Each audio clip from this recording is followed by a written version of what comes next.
झारखंड की राजधानी में एक गुटखा किंग रहता है। उसका नाम है जेपी सिंघानिया।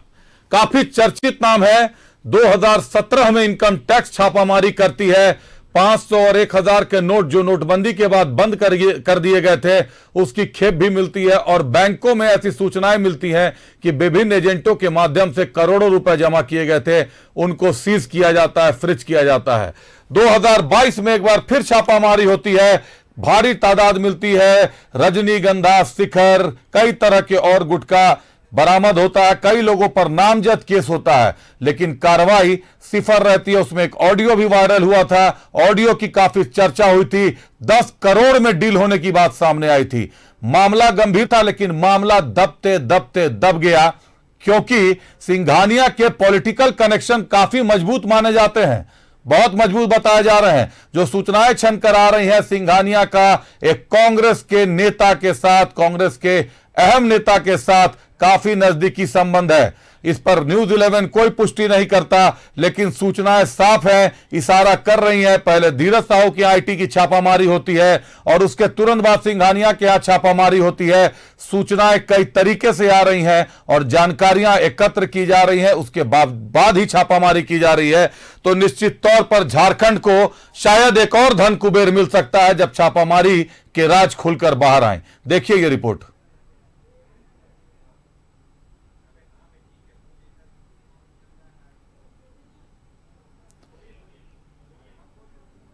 के ठिकानों पर आईटी का छापा। रांची के अपर बाजार स्थित कार्यालय समेत कई ठिकानों पर रेड।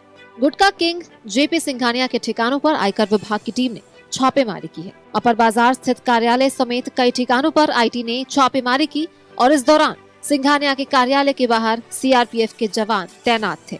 आयकर विभाग की टीम ने जाँच के दौरान दस्तावेजों को खंगाला। गुटखा किंग जेपी सिंघानिया के ठिकानों पर आईटी का छापा। 6 जनवरी 2017 को भी पड़ा था इनकम टैक्स का छापा। इलाहाबाद बैंक के खाते में जमा करोड़ रुपए हुए थे जब्त। जमशेदपुर के बिष्टुपुर स्थित इलाहाबाद बैंक की मुख्य शाखा में नोट जब्ती की कार्रवाई। बैंकों में 500 और 1000 रुपए के पुराने नोट जमा किए थे सिंघानिया ने। नोटबंदी के बाद आयकर विभाग की थी बड़ी कार्रवाई। 6 जनवरी को सिंघानिया के जमशेदपुर, रांची और कोलकाता के ठिकानों पर हुई थी छापेमारी। सिंघानिया के स्थानीय एजेंटों ने शहर के विभिन्न बैंकों में 500 और 1000 रुपए के पुराने नोट जमा किए थे। जमशेदपुर के 4, रांची के 5 और कोलकाता के 2 समेत कुल 11 ठिकानों पर हुई थी छापेमारी। जमशेदपुर में सिंघानिया के एजेंटों के करीब 50 बैंक खाते मिले, जिन्हें तत्काल प्रभाव से फ्रीज किया गया था। रांची में 2022 में केस दर्ज हुआ था। नामजद लोगों में बहार पान मसाला, दिलरुबा पान मसाला के निर्माता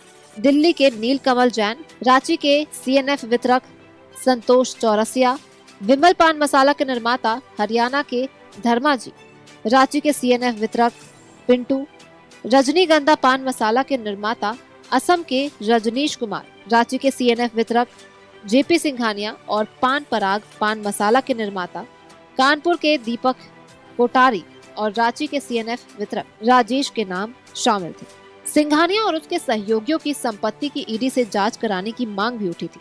अब एक बार फिर सिंघानिया के ठिकानों पर आयकर विभाग का छापा पड़ा है। ऐसे में सवाल कि आखिर किस सफेद पोश का रुपया खपाता है जेपी सिंघानिया। राज्य के कई नेताओं, अधिकारियों से जेपी के व्यवसायिक साठगांठ के संकेत।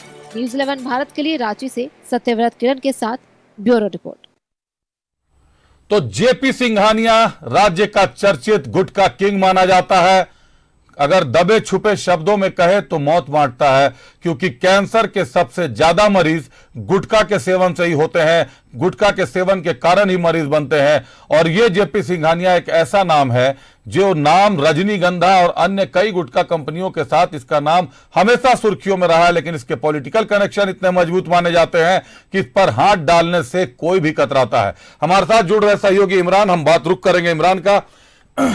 इमरान, जेपी सिंघानिया के घर पर एक बार फिर आईटी का छापा पड़ता है। 2017 में भी छापेमारी हुई थी। भारी तादाद में इनके बैंकों में नोट बरामद हुए थे, सीज किए गए थे। अभी तक क्या जानकारियां हैं, क्या जानकारियां छनकर सामने आ रही हैं छापेमारी की?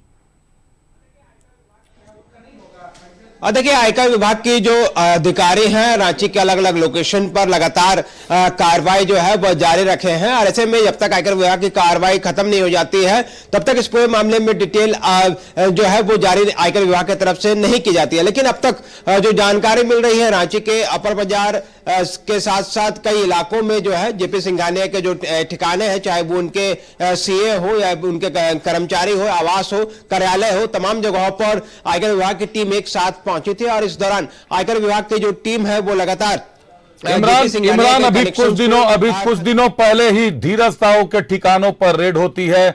354 करोड़ से ऊपर नगद बरामदगी की बात आती है। छापामारी में जियो सर्विलांस सिस्टम का भी इस्तेमाल किया जाता है और अभी तक आधिकारिक पुष्टि, आधिकारिक जानकारियां नोट की नहीं आई है। ऐसे में जेपी सिंघानिया के घर छापामारी और सूत्र बताते हैं कि जेपी सिंघानिया एक कांग्रेसी नेता का काफी करीबी है।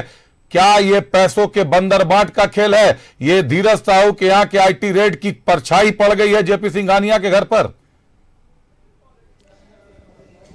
देखिए, पॉलिटिकल कनेक्शंस की बात सामने आ रही है जेपी सिंघानिया और उसके करीबियों के। बताया जाता है कि जो बड़े नेता हैं उनके बेहद करीबी है और उन पैसों का इस्तेमाल जो है इस पूरे जेपी सिंघानिया के माध्यम से अलग अलग जगहों पर इन्वेस्ट किए जाते हैं। जो कि जेपी सिंघानिया ना सिर्फ गुटखा बल्कि अन्य कई व्यवसायिक गतिविधियों में शामिल है, बड़े व्यवसाय के रूप में भी जाने जाते हैं। तो ऐसे में आयकर में गड़बड़ियों की शिकायत के आधार पर जो शिकायतें मिल रही थी आयकर विभाग को, इनको इसी आधार पर इनके घर पर अचानक आयकर विभाग का अधिकारी पहुंचा। सुबह से ही लगातार चीजों को खंगालने का काम कर रहे हैं, चाहे वो बैंक अकाउंट्स हो या फिर घर से बरामद जो दस्तावेज हो या फिर आय व्यय का जो पूरा ब्यौरा है, उन तमाम चीजों की जानकारी जो है आयकर विभाग के अधिकारी लगातार ले रहे हैं। तो ऐसे में यह माना जा रहा है कि जिस तरह से एक पॉलिटिकल कनेक्शन जुड़ता हुआ नजर आ रहा है, तो ऐसे में जब इस पूरी कार्रवाई के बाद जब अंत होगा, अंत के बाद जब आयकर विभाग के अधिकारी जब इस पूरे मामले में जानकारी देंगे तो यह देखना होगा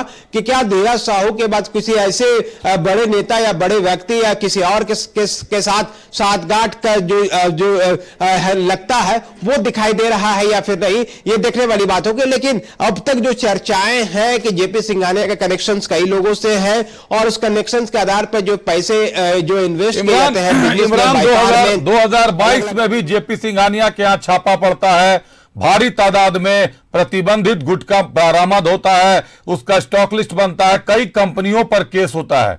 जब उस मामले में एक ऑडियो छन कर निकला, कौन था? राजेश कुमार वो निकला जो शिखर कंपनी के मालिक को बचाने के लिए जिसने 10 करोड़ की डील की थी। बावजूद इसके कार्रवाई सिफर रहती है, किसी का नाम चार्जशीट में नहीं होता है। यह तो खुला खुली पॉलिटिकल कनेक्शन की बात है इमरान।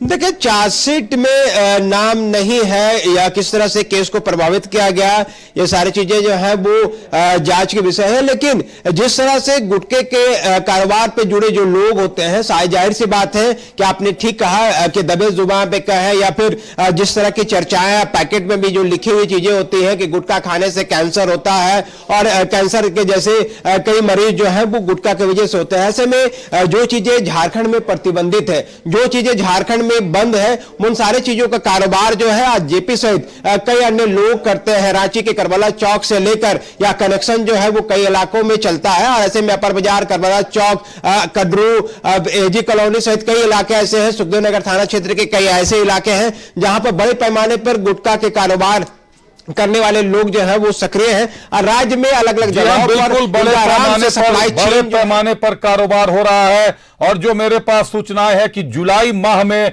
सरकार के तरफ से आदेश जारी होता है, जो हर साल रिन्यूअल होता है, प्रतिबंधित किया जाता है गुटखा को, कई तरह के गुटखा, पान मसाला को प्रतिबंधित किया जाता है, जिससे संबंधित चिट्ठी स्वास्थ्य विभाग के पास भेजी जाती है और उसके बाद कार्रवाई शुरू होती है। लेकिन बात करें 2023 की तो सरकार कहीं उलझी हुई है। शायद यही कारण है कि पिछले 6 माह में अभी तक इसके रिन्यूअल संबंधित कोई चिट्ठी नहीं गई है और स्वास्थ्य विभाग भी हाथ पर हाथ रखकर ठंडे बस्ते में मामले को डालकर बैठा हुआ है।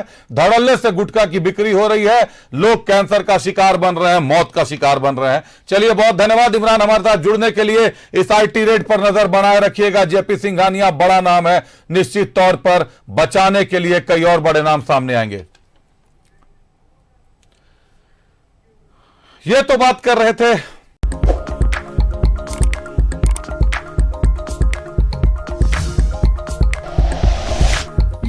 शेयर वीडियोस, सब्सक्राइब करें हमारा चैनल और प्रेस करें बेल आइकॉन।